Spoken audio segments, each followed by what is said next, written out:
The Community Connectors started their work in January of 2023, and I had already built a relationship with Positive Futures, who I knew were job coaches. I didn't really know what a job coach did, but after then recruiting Maisie and Robert, I then started having a conversation with Positive Futures about the idea of them coming on board as job coaches.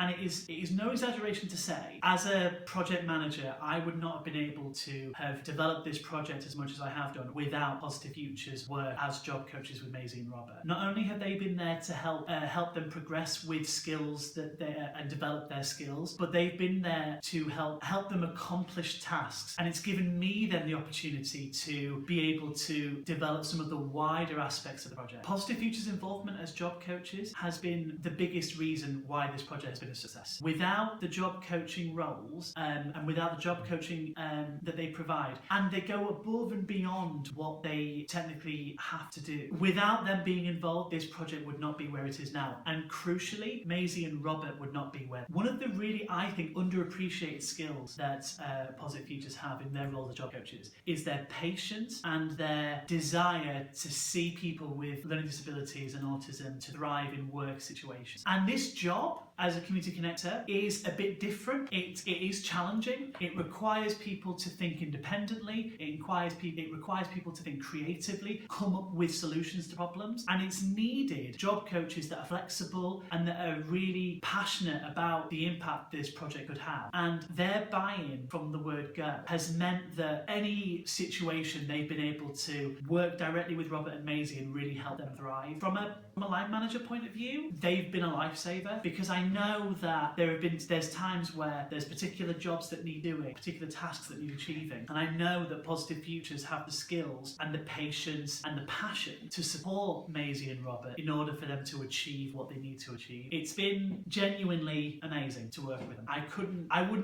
This project would not be where it is now without. As an employer of people with learning disabilities, the idea of employing people with those needs could probably be a bit daunting, and the job coaching as an opportunity to help make that work a success is something that I would urge any employer to do from the word go, because it's worth it, because that extra help will actually make your life as an employer a lot easier, because having those job coaches involved, it means that there's expertise involved that perhaps you maybe wouldn't have. I had never line managed before, let alone line manage people with lived experience of learning disability. And actually that's quite intimidating. It can be, you don't want it to go wrong. You want people to not only have a positive experience, but you want the work to be impactful. And I could not imagine now doing this role without immediately having job coaches involved. As a matter of fact, for the Royal Mencap and the wider My Community Project, not only have Positive Futures been involved as job coaches, but they have then advocated for the benefit of job coaches for other My Community connectors across the country. And actually that has meant that a few of my colleagues who had already employed people